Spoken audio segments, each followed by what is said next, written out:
It was a still and quiet Thursday afternoon, the kind where time seemed to move slower than usual.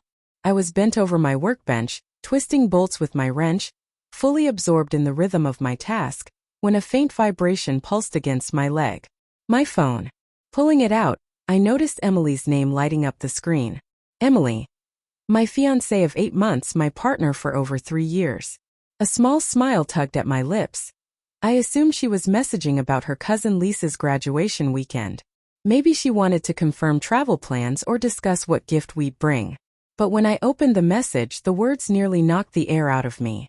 Jake, I need to tell you something before you hear it elsewhere. Last night at Lisa's party, I kissed Ryan. It was stupid, drunk, and meaningless. Please don't let this become a big deal. Let's just keep it private. For a moment, my grip tightened so hard around the phone I thought it might crack. Ryan. Her ex. The one she had always described as a closed chapter. They had dated for 2 years before me, but she never made him sound important, just part of a life she had outgrown. Yet here he was again, conveniently appearing at Lisa's graduation celebration. And worse, she hadn't just seen him, she had kissed him. The sting wasn't only in her confession but in the request tacked on at the end, that I help hide it.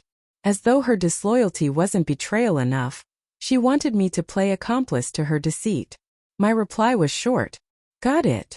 Within seconds, a message blinked back. Thank you for being so understanding. I knew you'd handle this calmly. It was honestly nothing. Her casual tone made my stomach churn. She sounded almost relieved, as though my silence absolved her. Instead, I opened our shared family group chat, the one Emily had added me to months ago when wedding planning was in full swing. Inside were her parents, Michael and Susan, her siblings Claire and Ethan, her cousins, including Lisa, the party host, and even her grandmother Evelyn, who at 79 could navigate texting better than most teenagers. I attached a screenshot of Emily's confession and typed. Emily wanted to share an update from Lisa's party. Then I hit send. The reaction was instant. Susan was first. Emily, what is this? You kissed Ryan at Lisa's party? Michael came next.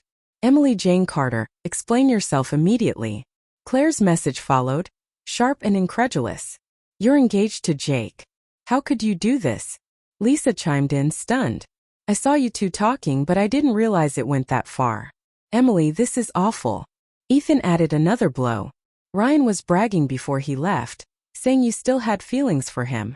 Even Evelyn weighed in with cutting clarity. Emily, this behavior is unacceptable for someone preparing to marry. I'm deeply disappointed. Message after message poured in. As it turned out, Ryan hadn't kept the kiss quiet. He had been boasting about it, claiming Emily had been the one to initiate, even hinting that they might rekindle their relationship.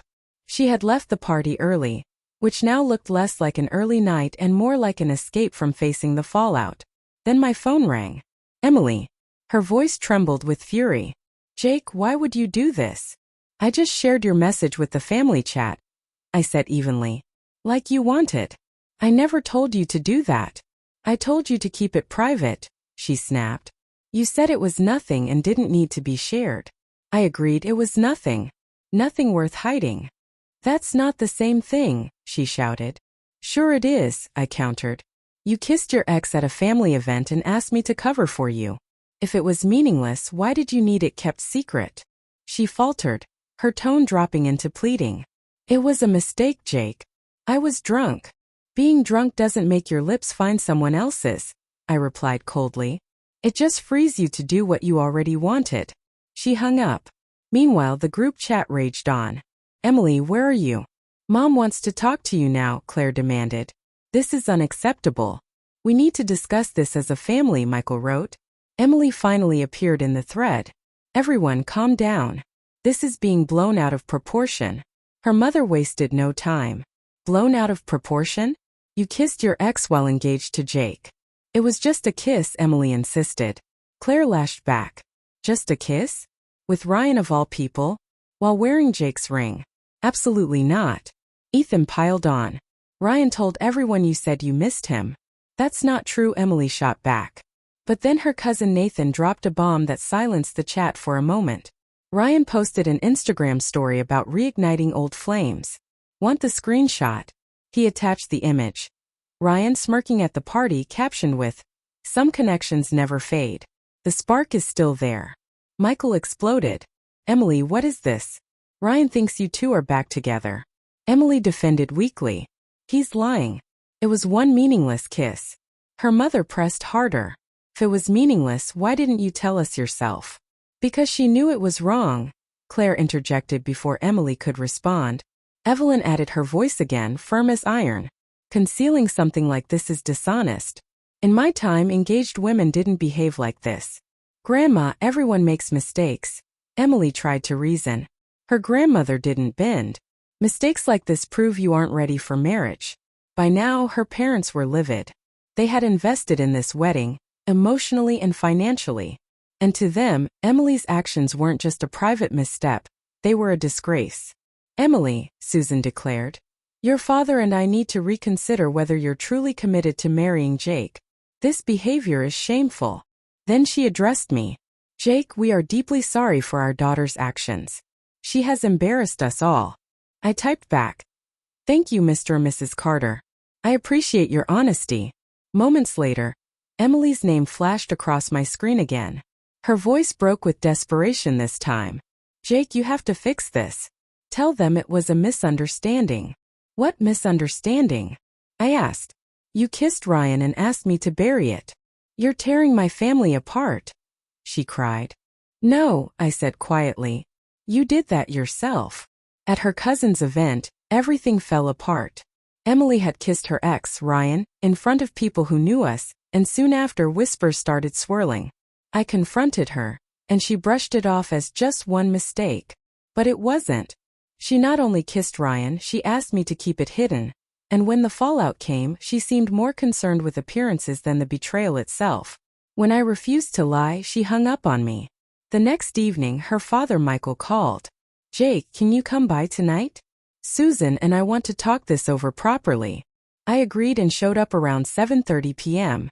The whole family was gathered except for Emily, who was at her friend Rachel's place. Susan looked weary, her face lined with disappointment. "Jake, we're appalled by what Emily did," she said quietly. Michael didn't soften his words. "We raised her better than this.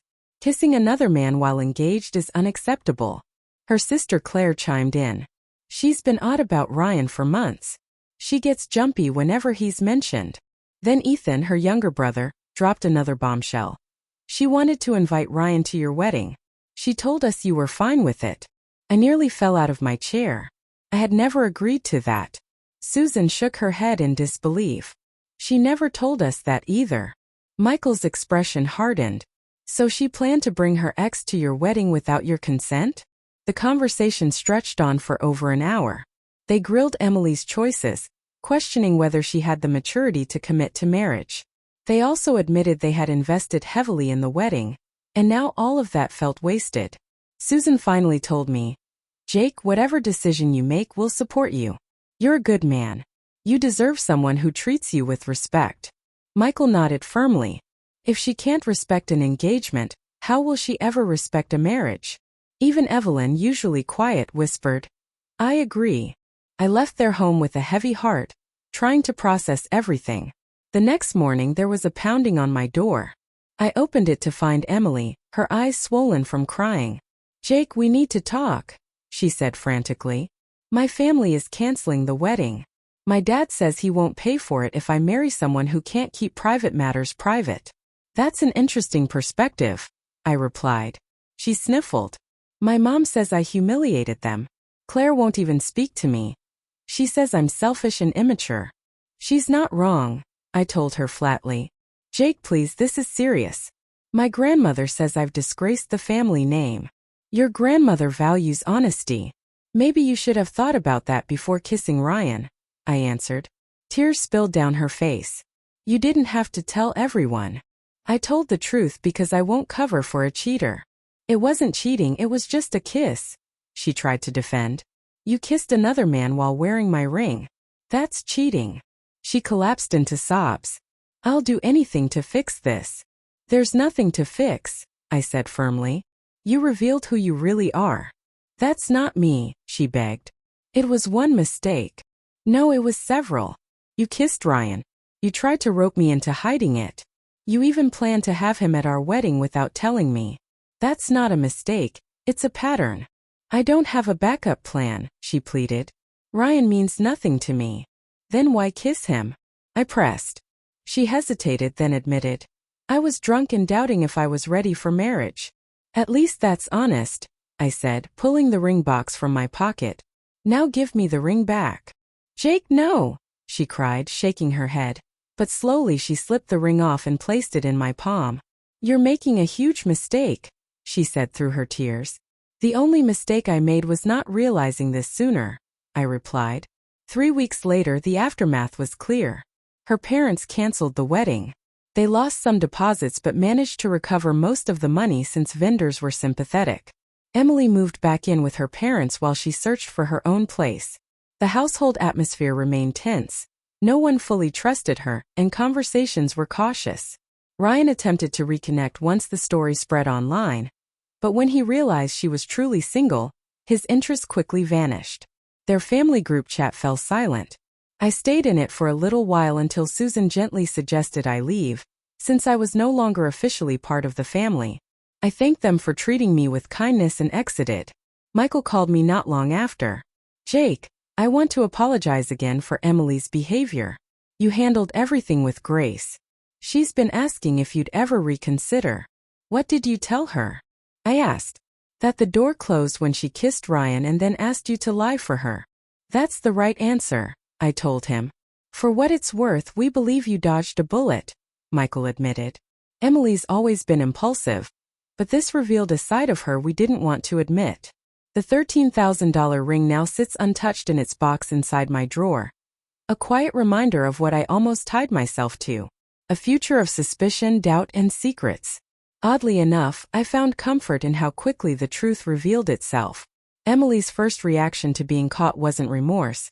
It was to spin the story, to make me complicit in her lie, and then to blame me when I refused.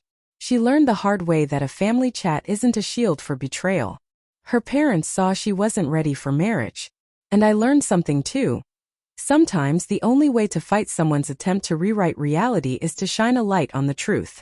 Emily thought she could control the story. Instead, she lost everything when the truth came out.